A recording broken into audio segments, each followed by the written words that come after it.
हमें एक school bus दिखाई जाती है जिसमें कुछ बच्चे और उनकी एक टीचर होती है। और तभी बस के पीछे से बहुत सारा ब्लैक स्मोक यानी काला धुआं आता हुआ नजर आता है, जो कि पूरी बस को अपनी लपेट में ले लेता है, जिसकी वजह से अब ड्राइवर को ठीक से दिखाई नहीं दे रहा था। इसी वजह से बस का बैलेंस खराब हो जाता है। तभी अचानक से सामने से एक गाड़ी भी आ रही होती है, जिसको बचाने के चक्कर में बस का एक्सीडेंट हो जाता है। तब उसमें से एक बच्ची निकलकर नीचे पानी में गिर जाती है और इस बच्ची का नाम होता है डाशा। पानी के काफी नीचे जाने के बाद वो वहाँ पर तैरने लगती है, जहाँ उसे एक मिस्टीरियस सा आदमी भी दिखाई देता है, जिसका चेहरा हम देख नहीं पाते। वो उस बच्ची यानी डाशा से कहता है कि अंधेरे की ब्लैक पावर्स का असर अब बढ़ता जा रहा है, यानी कि बहुत सारे ब्लैक डीमंस यानी काले शैतान आजाद हो रहे हैं और एक टाइम ऐसा आएगा जब तुम ही उन्हें रोक सकोगी। ये कहते हुए वो आदमी उसे एक लॉकेट देता है। इसके बाद वो बच्ची डाशा पानी से ऊपर आ जाती है। किनारे पर आने के बाद बाकी बच्चे उसकी तरफ आने लगते हैं। इसी वजह से वो उस लॉकेट को छुपा लेती है। इसके बाद कहानी शिफ्ट होकर आती है कुछ सालों बाद, जहाँ पर हमें कॉलेज दिखाया जाता है। यहीं पर वो बच्ची डाशा भी थी, जो कि अब बड़ी हो चुकी थी। वो अपनी फीमेल फ्रेंड के साथ क्लास में बैठी होती है। नेक्स्ट सीन में हम देखते हैं कि वो गाड़ी में बैठी हुई है, यानी वो ड्राइविंग सीख रही थी और उसका इंस्ट्रक्टर उसे पहली ही बार में गाड़ी तेज चलाने के लिए कहता है, जिसकी वजह से उस गाड़ी का सामने आने वाले एक ट्रक से एक्सीडेंट हो जाता है। इसके फौरन बाद हम देखते हैं कि डाशा एक टॉय कार में है। इसका मतलब ये था कि अभी अभी जो उसने देखा वो उसका ड्रीम था। इसके बाद वो वहाँ से वापस आ जाती है। रात में वो अपनी फीमेल फ्रेंड को सारी बात बता देती है जो उसने अपने ड्रीम में देखा था। तब उसकी फ्रेंड कहती है कि इतना मत सोचो इस बारे में, ये सिर्फ एक ड्रीम था, न कि रियलिटी। यानी ना तो तुम ड्राइविंग सीख रही थी और ना ही तुम्हारा एक्सीडेंट हुआ। लेकिन तभी डाशा को रियलाइज होता है कि उसके गले का लॉकेट गायब है, इसीलिए वो बाहर जाकर अपने लॉकेट को ढूंढने लगती है। और तभी वो गाड़ी वाला इंस्ट्रक्टर दोबारा से उसके सामने आ जाता है और वो उस लॉकेट को दिखाते हुए कहता है कि ये कोई आम लॉकेट नहीं है, बल्कि ये लॉकेट एक आँख की तरह ही काम करता है, क्योंकि ये नॉलेज और पावर से रिलेटेड सब कुछ देख सकता है। अब डाशा जैसे ही उस लॉकेट को पकड़ती है तो उसे अजीब सा फील होता है, जैसे कि वो किसी और ही दुनिया में आ गई हो। और जब वो लॉकेट छोड़ती है तो दोबारा से नॉर्मल हो जाती है। इसीलिए वो उस सब के बारे में उस इंस्ट्रक्टर से पूछती है, जिस पर वो कहता है कि अब तुम भी हम में से एक हो, यानी अब तुम वो सब कुछ देख सकती हो जो बाकी लोग नहीं देख सकते। अब यहाँ पर इसकी स्टार्टिंग तुमसे हुई है, क्योंकि तुम्हें एक खास किस्म के काम के लिए चूज किया गया है। ये कहते ही वो आदमी वहाँ से गायब हो जाता है। अब डाशा अपने रूम में वापस आ जाती है, जहाँ वो देखती है कि उसकी फ्रेंड तो रो रही है, क्योंकि वो अपनी बर्थडे की तैयारी करके अपने फ्रेंड के आने का वेट कर रही थी, लेकिन उसका फ्रेंड नहीं आया। तब डाशा की फ्रेंड कहती है कि वो दूसरी लड़की की पार्टी में होगा और वहाँ पर ड्रिंक कर रहा होगा। तब डाशा ये सुनकर फौरन उसके फ्रेंड के रूम में जाती है, जहाँ जाकर वो देखती है कि वो तो ड्रंक है और सो रहा है। साथ साथ उसके बाकी फ्रेंड्स भी वहाँ पर मौजूद थे, जिनमें एक लड़की भी थी जो कि विंडो पर बैठी हुई थी। अब डाशा जैसे ही अपने लॉकेट को पकड़ती है तो उसे उसके फ्रेंड के सर पर आग जैसा सिंबल दिखाई देने लगता है, यानी ये इस बात की तरफ इशारा था कि कोई शैतान आसपास ही है। और जब डाशा उस लड़की को देखती है जो विंडो पर बैठी हुई थी, तो वो उसे इंसानी रूप में नहीं बल्कि शैतानी रूप में नजर आती है। फिर वो लड़की ह्यूमन फॉर्म में वापस आकर कहती है कि अब तो तुमने मुझे देख लिया। फिर वो विंडो से कूदकर वहाँ से भागने लगती है, लेकिन तभी नीचे से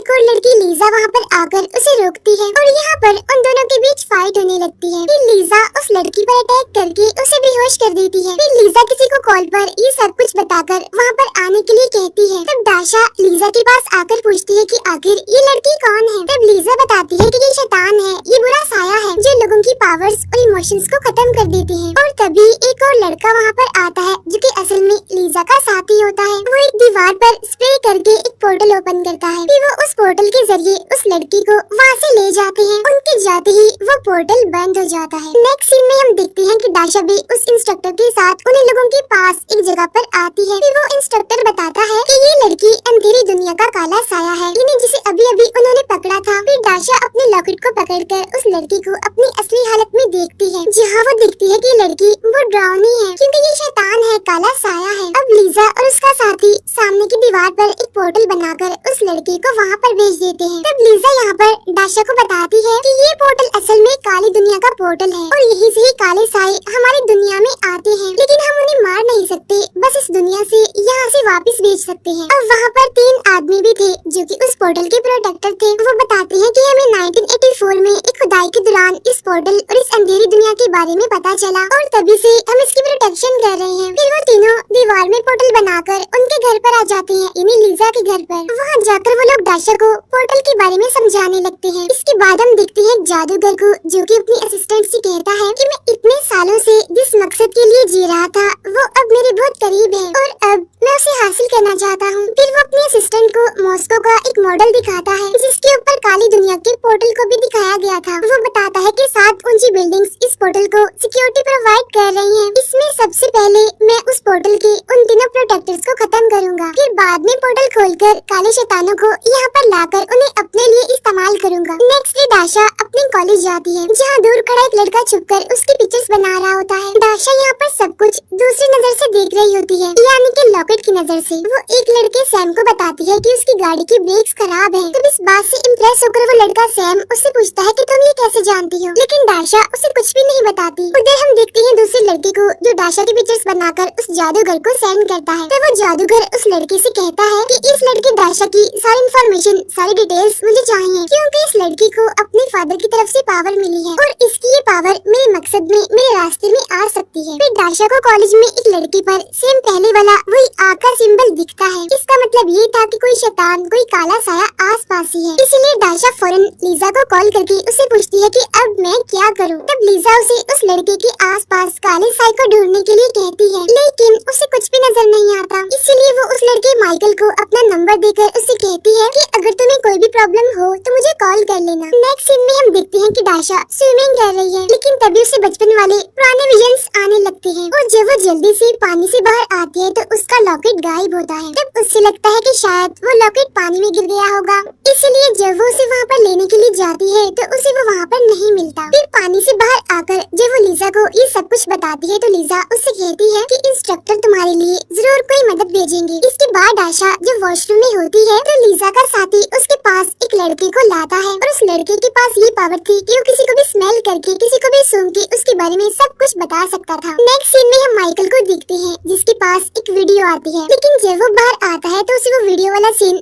सच में दिखाई देता है, यानी जो वीडियो में उसके साथ हो रहा था अब वो रियलिटी में हो रहा था। फिर वो सूंघने वाला लड़का माइकल की फ्रेंड को सूंघकर दाशा को बताता है कि वो काला साया नहीं है, लेकिन माइकल को किसी काले साए ने अपने कंट्रोल में किया हुआ है और वो उसकी सॉल को अपने कब्जे में कर रहा है और वो एक दिन बाद मरने वाला है, लेकिन उसके मरने से पहले एक बार वो काला साया बाहर निकलेगा और तब हमें उसका पता लगाना होगा कि वो कौन है। तब यहाँ पर दाशा कहती है, लेकिन मैं लॉकेट के बगैर उस साए को कैसे देखूंगी, कैसे पहचानूंगी। तो वो लड़का कहता है कि साए को सर्दी से डर लगता है, साथ साथ उन्हें दूध भी पसंद नहीं है, तो तुम इन दोनों में से किसी एक तरीके को यूज करना। दाशा जब घर जाती है तो वो देखती है कि उसकी फ्रेंड बहुत खुश है क्योंकि उसका फ्रेंड उसे मनाने आ गया है। फिर कॉलेज वाला लड़का सैम दाशा के पास आता है, यानी दाशा ने जिसे उसकी ब्रेक्स खराब के बारे में बताया था। यहाँ वो दोनों एक दूसरे के साथ टाइम स्पेंड करने लगते हैं। उधर हम देखते हैं माइकल को जिसे अननोन आईडी से एक मेल आती है जिसमें वीडियो होती है माइकल की अपनी मौत की। अब ये देखकर माइकल इतना घबरा जाता है कि वो फौरन दाशा को कॉल करके उसे बुलाता है। फिर दाशा उसके पास जाती है और वो वीडियो देखकर उसे बताती है कि मैं सब जानती हूँ कि ये क्या हो रहा है और मैं ये भी जानती हूँ कि इसे कैसे रोका जाए, इसलिए तुम परेशान मत हो, सब ठीक हो जाएगा, मैं हूँ ना तुम्हारे साथ। फिर जब माइकल की फ्रेंड वहाँ पर आने लगती है तो दाशा चुप जाती है। उधर हम देखते हैं जादूगर को जो कि अपने असिस्टेंट को एक स्कल्पचर,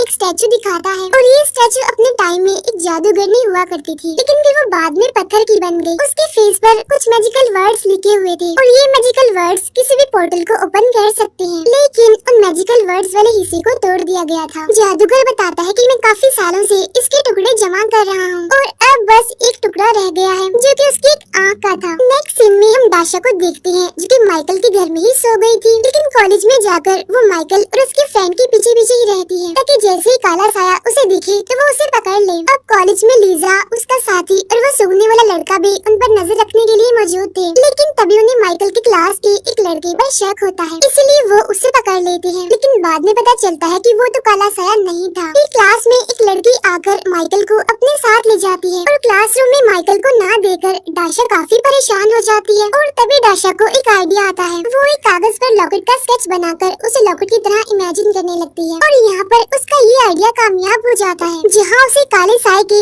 पाँव के निशान दिखाई देने लगते हैं। वो उन निशानों को फॉलो करते हुए एक रूम तक पहुँचती है, जहाँ माइकल पोजेस्ड होकर विंडो से कूदने वाला होता है और उसके पास ही प्रोफेसर के रूप में एक काला साया भी मौजूद था। तब डाशा अपना यहाँ पर दिमाग लगाती है और उस पर दूध फेंक देती है, जिसकी वजह से वो साया तड़पने लगता है। लेकिन तभी माइकल कूद जाता है और नीचे एक पोर्टल ओपन हो जाता है, जिससे वो जमीन पर गिरने की बजाय एक स्विमिंग पूल में गिरता है और इस तरह से उसकी जान बच जाती है। फिर हम डाशा को उसके जैसे लोगों के साथ यानी उसके साथियों के साथ एक जगह पर देखते हैं, जहाँ जाकर वो एक और लड़के से मिलती है जो कि कुछ मिनट की फ्यूचर प्रेडिक्शन कर सकता था, यानी वो एक ऑरेकल था। उधर इंस्ट्रक्टर आकर उन सभी को डांटता है कि तुम लोगों की गलती की वजह से वो लड़का माइकल मर सकता था और उसे लीजा के साथी ने बचाया है टाइम पर पोर्टल बनाकर। इसके बाद इंस्ट्रक्टर डाशा को कॉलेज छोड़ने के लिए जाता है और उसे उसका लॉकेट वापस देते हुए कहता है कि ये जो सारी पावर्स हैं वो इस लॉकेट में नहीं बल्कि तुम्हारे अंदर है। मैं ये बात प्रूफ करना चाहता था और तुम्हें बताना चाहता था, इसीलिए लॉकेट मैंने तुम्हें नहीं दिया। तब डाशा लॉकेट पहनकर गुस्से में वहाँ से चली जाती है, जहाँ उसे अपने सामने माइकल दिखता है, जिसे कुछ भी याद नहीं होता कि आखिर डाशा ने उसकी जान कैसे बचाई थी। तब इंस्ट्रक्टर डाशा के पास आकर उसे बताता है कि बेफिक्र रहो, मैंने ऐसा सिक्योरिटी की वजह से किया है ताकि किसी को भी तुम्हारे बारे में पता न चल जाए। दूसरी तरफ वो जादूगर एक जादूगरनी को डाशा के पीछे मॉस्को भेजता है। यहाँ माइकल डाशा को कॉल करके कहता है कि मेरी फ्रेंड मुझ पर शक कर रही है, तुम उसे बताओ कि हमारे बीच कुछ नहीं है। लेकिन माइकल की फ्रेंड उसकी बात नहीं मानती। फिर एक दिन माइकल लाइब्रेरी में डाशा के पास आकर उसे कहता है कि मुझे तुमसे एक हेल्प चाहिए। वो बताता है कि मैं बार बार खुद को विंडो से जंप करते हुए देखता हूँ और तुम हमेशा ही मेरी जान बचाती हो। इतनी ही देर में सैम वहाँ पर आ जाता है, जो कि डाशा का अब फ्रेंड था। अब क्योंकि माइकल डाशा और सैम के रिलेशनशिप के बारे में नहीं जानता था, इसीलिए वो सैम से लड़ने लगता है। तब उन्हें रोकते हुए डाशा माइकल को समझाती है। उधर हम उस जादूगरनी को देखते हैं जिसे उस जादूगर ने भेजा होता है डाशा के पीछे। वो जादूगरनी माइकल के फ्रेंड के पास आती है। उधर वो जादूगर कुछ लोगों से मिलता है जो उसे उस स्टैचू का टूटा हुआ आखिरी टुकड़ा देते हैं। फिर देखते ही देखते जादूगर की असिस्टेंट उन सभी लोगों को मार देती है। डाशा के पास पार्सल के जरिए शीशे की कैटल आती है और जैसे ही डाशा उसे अपने हाथ में लेती है तो वो टूट जाती है। नेक्स्ट डे डाशा को कॉलेज में हर जगह पर कांच के टुकड़े मिलते हैं और उसे अपने ऊपर भी माइकल जैसा जलने वाला निशान दिखाई देता है। और तभी उसका साथी यानी वो सूंघने वाला लड़का वहाँ पर आकर डाशा को सूंघकर उसे बताता है कि काला साया तुम्हें अपने कंट्रोल में करने की कोशिश कर रहा है, साथ साथ वो तुम्हारी अट्रैक्शन भी खत्म कर देगा ताकि तुम्हारा कोई भी फ्रेंड ना बने। अब इन बातों को सोचकर वो दोनों काफी परेशान हो जाते हैं। फिर वो दोनों जाते हैं कोरियर ऑफिस। तब कोरियर बॉय बताता है कि ये पार्सल एक लड़की हमें देने के लिए यहाँ पर आई थी, जो कि हमने आपको भिजवा दिया। इसके बाद जब वो सारे साथी एक जगह पर इकट्ठा होते हैं तो डाशा उन्हें अपने और सैम के रिलेशनशिप के बारे में बताती है। यहाँ पर डाशा को डर था कि कहीं काले साए की वजह से सैम उसे दूर न हो जाए। तब यहाँ पर लीजा एक प्लान बनाती है। वो कहती है हमारा ऑरेकल साथी सोशल मीडिया पर नजर रखेगा, मीनवाइल मैं और मेरा साथी डाशा के फ्रेंड्स और इसके क्लासमेट्स पर नजर रखेंगे ताकि वो साए को ढूंढ सके। तब वो सूंघने वाला लड़का बताता है कि सब कुछ करने के लिए हमारे पास सिर्फ 3 घंटे हैं। उधर वो जादूगरनी माइकल की फ्रेंड को अपने काम के बारे में बताने लगती है कि किस तरह उसने डाशा को पार्सल भेजा। यहाँ पर माइकल की फ्रेंड उसकी बातों में आ जाती है क्योंकि वो तो पहले ही डाशा और माइकल पर शक करती थी। उधर वो सारे साथी मिलकर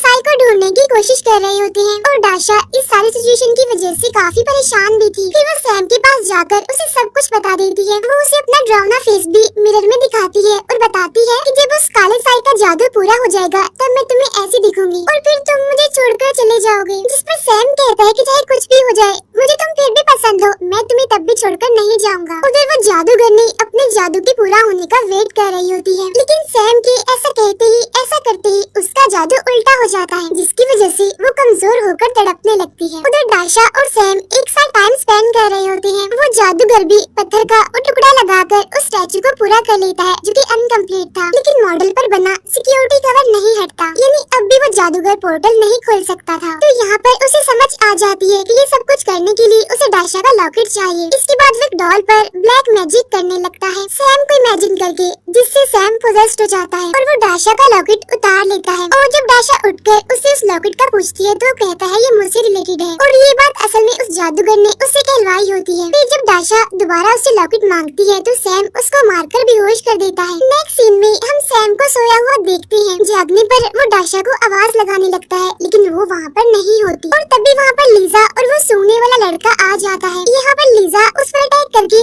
लॉकेट के बारे में पूछने लगती है, जिस पर सैम कहता है कि मुझे नहीं पता, मैं लॉकेट के बारे में कुछ नहीं जानता क्योंकि मुझे थोड़ा मेमोरी इशू है, मैं चीजों के बारे में भूल जाता हूँ। फिर हम देखते हैं कि उस जादूगर को एक पार्सल के जरिए वो लॉकेट मिलता है जिसे वो फौरन उस स्टैचू पर लगा देता है, लेकिन इसका कोई फायदा नहीं होता और उससे पता चलता है कि इसे खोलने के लिए अभी भी दाशा का खून चाहिए। उधर जब दाशा कॉलेज जाती है तो लीजा का साथी उसे बताता है कि सैम को पोजेस करके यूज किया गया उस दिन। वो लोग सैम को इंस्ट्रक्टर के पास ले आए थे। फिर वो इंस्ट्रक्टर दाशा को एक रेस्टोरेंट में जाने के लिए कहता है और बताता है कि इस रेस्टोरेंट में माइकल की फ्रेंड उस जादूगरनी से मिली थी, इसीलिए अब तुम यहाँ पर ही साई का पता लगवाओ। फिर दाशा उस रेस्टोरेंट में जाती है और कंप्लेन वाला पेज लाकर अपने साथी इन्हें सूंघने वाले लड़के को देती है, यानी जिस पेज पर उस जादूगरनी ने कंप्लेन लिखी थी। तब उसको सूंघने के बाद उसे पता चल जाता है कि साया इस वक्त कहाँ है, तो इसीलिए वो लीजा के साथी को उस जगह का पोर्टल बनाने के लिए कहता है। फिर वो लोग उस पोर्टल के जरिए एक ऑफिस में पहुँचते हैं और वहीं पर वो जादूगरनी थी और उसे वहाँ पर उन सबकी प्रेजेंस का एहसास हो जाता है और इससे पहले कि वो लोग इस पर अटैक करते यही जादूगरनी उन पर अटैक कर देती है। फिर वहाँ से भागकर वो छत पर चढ़ जाती है और यहाँ उन सबकी फाइट होने लगती है उस जादूगरनी से। फिर लीजा का साथी एक स्टील शीट पर पोर्टल बनाकर उसे जादूगरनी की तरफ फेंकता है, जिसकी वजह से वो सीधा अंधेरी दुनिया के पोर्टल के पास जाकर गिरती है जहाँ पर लीजा होती है और वो उसे अंधेरी दुनिया में भेज देती है। इसके बाद वो लोग जाते हैं सैम के पास जहाँ पर वो जादूगर सैम के थ्रू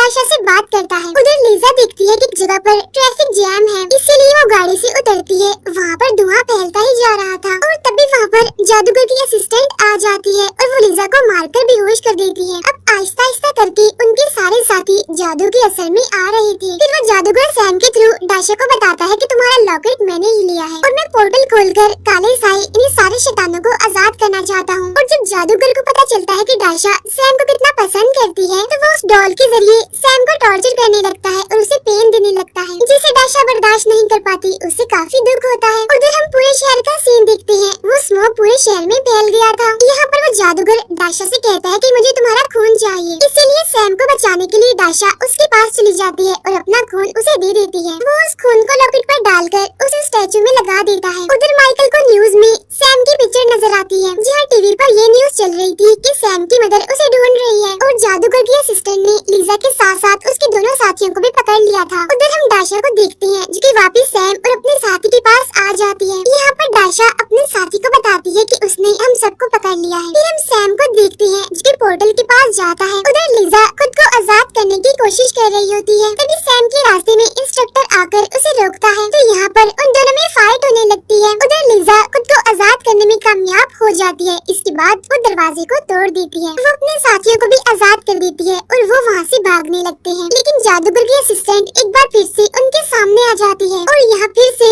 उनमें लड़ाई होने लगती है। लेकिन इस बार लीजा उस पर अटैक करके उसे हरा देती है, जिससे वो लोग बाहर आने में कामयाब हो जाते हैं। उधर सैम इंस्ट्रक्टर को मारकर खुद जादूगर के साथ साथ मैजिकल स्पेल्स को पढ़कर पोर्टल खोलने लगता है, जिससे सारी सिक्योरिटी वाली 7 बिल्डिंग्स टूटकर गिर जाती हैं और उन्हीं बिल्डिंग्स में से एक उनका कॉलेज भी था। फिर दाशा और उसका साथी सैम के पास आते हैं जहाँ दाशा उसे पुरानी बातें याद करवा के पोजेशन से बाहर आने में उसकी मदद करती है। तभी माइकल भी लीजा और बाकी साथियों के साथ वहाँ पर आ जाता है और वो दाशा को बताता है कि इसका असली नाम सैम नहीं बल्कि कोई और है, तो इसीलिए तुम इसे अपने असली नाम से बुलाओ। जिस पर दाशा सैम को उसके असली नाम से बुलाने लगती है, जहाँ सैम को अपने बचपन के फ्लैशबैक्स याद आने लगते हैं। जिससे होता ये है कि वो पोजेशन से बाहर आ जाता है, लेकिन तभी पोर्टल भी खुल जाता है और सब कुछ डिस्ट्रॉय होने लगता है। उधर लीजा सबके साथ मिलकर इंस्ट्रक्टर को बचा लेती है, इसीलिए पोर्टल खुलते ही वो सबको बाहर जाने के लिए कहता है, लेकिन दाशा वहाँ से नहीं जाती। वो कहती है मैं इस पोर्टल को बंद कर सकती हूँ। हालांकि सब उसे रोकने की काफी कोशिश करते हैं, लेकिन वो फिर भी पोर्टल के अंदर जंप कर देती है। अब उसके अंदर जाते ही पोर्टल बंद हो जाता है। अंदर उसे चारों तरफ बहुत सारे काले साए दिखाई देते हैं, लेकिन तभी अचानक से वो स्टैचू ब्लास्ट हो जाता है क्योंकि पोर्टल बंद हो गया था इसलिए, और वो लॉकेट स्टैचू से अलग होकर दाशा के पास आ जाता है और जैसे ही दाशा उस लॉकेट को पकड़ती है सारे काले साए गायब हो जाते हैं और वो उसी जगह पानी से बाहर आती है जहाँ बचपन में मूवी के स्टार्ट में भी वो पानी से बाहर आई थी। वहाँ से वो कॉल करती है सैम को और सैम उसकी आवाज सुनकर खुश हो जाता है कि वो सही सलामत है। कुछ टाइम बाद हम देखते हैं कि कॉलेज फिर से ठीक हो उसे ढूंढ रही थी। उसकी मदर बहुत खुश होती है और उसे गले से लगा लेती है। तब सैम के सारे फ्रेंड्स भी काफी खुश हो जाते हैं और उनको दिखाते ही ये मूवी यहीं पर एंड हो जाती है। Thank you for watching.